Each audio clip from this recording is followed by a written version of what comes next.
Hallo zusammen, wir haben einen ganz besonderen Gast hier bei uns in Düsseldorf zu Besuch aus London, Martin Docherty. Und ich werde ihn jetzt interviewen zum Thema Wein als alternatives Investment. Viel Spaß!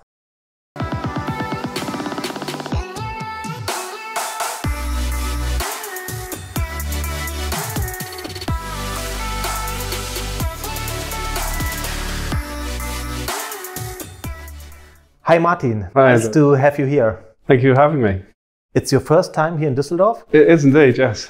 Yeah, and did you have the possibility to see the city already, or? Not yet, but I hear you're taking me out later, so yes. We'll have a good time. We will do it. Martin, could you introduce you to our clients who do not know you already? Yes, my name is Martin Docherty. I work for a company called Cult Wines and I'm a senior relationship manager. So Cult Wines is a leading fine wine investment specialist. We build physical fine wine portfolios, investment grade portfolios on behalf of our clients. We currently manage £300 million assets under management, so £300 million worth of wine that we allocate to our clients' portfolios across the leading regions. We're based in the UK, but we very much have a global presence with offices in Hong Kong, Shanghai, Singapore, North America, New York and Toronto, and recent additions in Dubai and Japan. We have 2,000 or 3,000 clients. Oh, okay. Why is it good to invest in wine? Yeah, I mean, we're in that sort of alternative asset space. So the majority of our clients who come to us, it's a smaller part of their overall portfolio, but we believe it's a really important part. Typically, it's a diversification play, so it's not particularly correlated to equity. So people like to have that hedge against their main portfolios. It's not a volatile asset class. We recommend a minimum of 3 years, but realistically 5 or 7 years. And if you access the right wines and have those managed, there's a lack of volatility. A good example, post-COVID, our biggest drawdown after that was just over 1.5%. We've obviously come back from that. As a physical asset, it's not the most liquid asset. Mind the pun there. So if people tend to need to raise cash, they don't tend to hit up their sort of physical assets. So you're kind of protected from that. It's a store of value. It's a real asset. You own the security. It's in your name. It's stored in a UK bonded warehouse because of you don't have to pay duty and VAT. The provenance, you can assure the provenance, which is very important when you go to sell it on. These are temperature controlled, light controlled. But you own it. You can physically go and touch it, which people like in times of uncertainty. It's got a proven track record, so we use LiveX International Fine Wine to benchmark our wines, and they've got since 1984 a return across their broadest indicator, so 1,000 wines of sort of 8 or 9%, and we have similar returns ourselves. And in the UK, it's tax efficient. You don't pay capital gains on wine because it's a wasting asset. At some time, it will perish. Certainly not the wines that we're investing in because they have, they're the sort of top 1% that have huge drinking windows. In Germany, there is some tax relief, but again, you'd want to speak to a tax advisor about that. Okay. And how does it work if a new client wants to invest with Cult Wines? You have to open an account and transfer money, and then what are the next steps? Yeah, so the mechanics of investing these are individual private client bespoke portfolios to the client. So we look at their sort of risk profile. Do they want a conservative, balanced, aggressive portfolio? We look for how long they want to invest, but the fundamentals of this asset class are supply and demand. There's only a finite production of these wines, and with time, those wines will be drunk, but that takes time. When somebody has a bottle of a particular vintage, you can never recreate that bottle. So they're the fundamentals of it coming off the market, but also becoming more desirable as it gets older, because these wines have sort of long drinking windows and they improve with time. So we recommend a minimum of 3, but realistically 5 years. We build that. I'm the relationship manager, but we have an investment team, portfolio managers, analysts. So we have a huge amount of vetting of what wines we'll buy into our stock position, but we will build that portfolio for you. In terms of the asset allocation, every portfolio is different, but we look around 35% in Bordeaux, 30-35% in Burgundy, 10 to 15% in Champagne and Italy, and then the rest, the smaller amount, comes from the Rhone, California, Chile, Argentina. So we build those on your behalf. As I say, you're the owner of those wines, they're in your name. And then we will manage that process for you. So, we'll look to rebalance the portfolio if we feel we need to do over that time. Very easy to set up an account. We have a minimum investment of £25,000. That's to have an actively managed portfolio and a relationship manager. You can also invest through the website, an auto-managed account at £10,000. But with the 25,000 accounts, it's a simpler case of filling in an onboarding form. I build that portfolio with my team. You have login details so you can track your investment, look at the P&L, what have you, and then you're up and running. And how do you make your decisions if you want to buy more Bordeaux or Burgundy? Do you have to drink a lot of wine to make the best decision what is the best investment, or? Absolutely not. We understand, with wine investment, it's certainly not a new thing, but what our business was set up was to democratize fine wine investing. So we provide that service for you. So you can have a discretionary account or advisory account. For a lot of people, it's a passion, but for a lot of people, it's just a diversification play. We provide a huge amounts of analysis, quarterly reports, regional reports.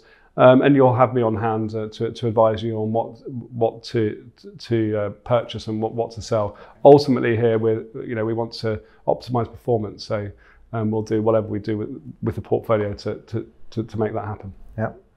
And what a typical portfolio? What was the performance about in perhaps last year and 5 years ago or so? Yeah. So our last year we performed at just over 12%. And that's an average across all our portfolios. So it doesn't take into consideration people's risk profiles.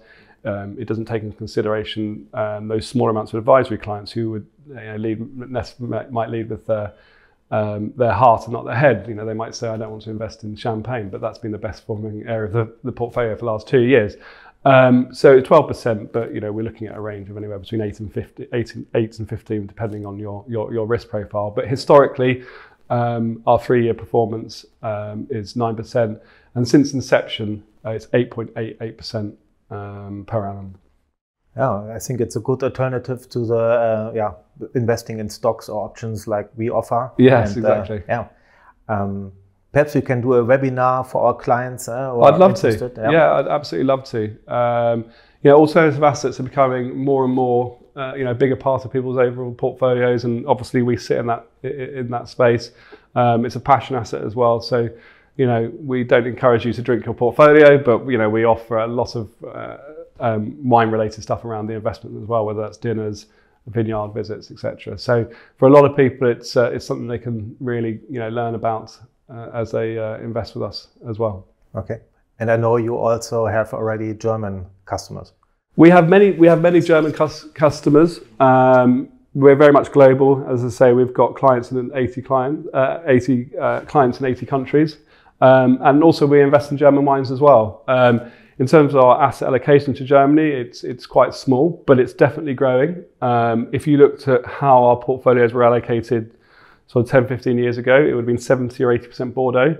Bordeaux always drives the market. It's the most liquid. It has the most highest number of tradable chateaux. But other areas are coming to the market. Their liquidity, their secondary market trading is improving. Because ultimately, we have to exit these wines for you at some stage. So there's no point in us investing within a market that doesn't have a secondary market. So we have some of the top German names. And Germany's a fantastic place. If you ever listen to the leading critics, and we use critics as independent, they rate all the wines, typically give it a score.